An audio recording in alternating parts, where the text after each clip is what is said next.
বারাসাত গিয়ে অফিসে মনোনয়নপত্র জমা দিলেন বসিরহাট লোকসভা কেন্দ্রের বিজেপি প্রার্থী রেখা পাত্র ও বারাসাতের বিজেপি প্রার্থী স্বপন মজুমদার। বারাসাত রথতলা থেকে দলীয় সমর্থকদের নিয়ে মিছিল করে বসিরহাট ও বারাসাত লোকসভা কেন্দ্রে বিজেপি মনোনীত প্রার্থী রেখা পাত্র ও স্বপন মজুমদার আসেন ডিএম অফিসে।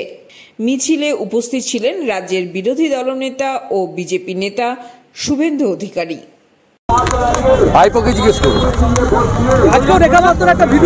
ভাইপোকে জিজ্ঞেস করুন, ভাইপো আর আইপ্যাকের কাজ। রেখা পাত্রর মতো একজন দলিত পরিবারের, তফসিলি পরিবারের গরিব মেয়েকে পিসিআর ভাইপো এত ভয় পাচ্ছে, এটাই সবচেয়ে বেশি আমাদের কাছে গর্বের। 13 বছর মুখ্যমন্ত্রী করার পরে 2000 কোটি টাকা ইলেকটোরাল বন্ডে জমা করার পরে, এত বড় বড় 5 তলা 7 তলা পাকা বাড়ি করার পরে, 4টে হেলিকপ্টার 2টো চার্টার ফ্লাইট কেনার পরে একটা গরিব বাড়ির মেয়েকে ভয় পাচ্ছে।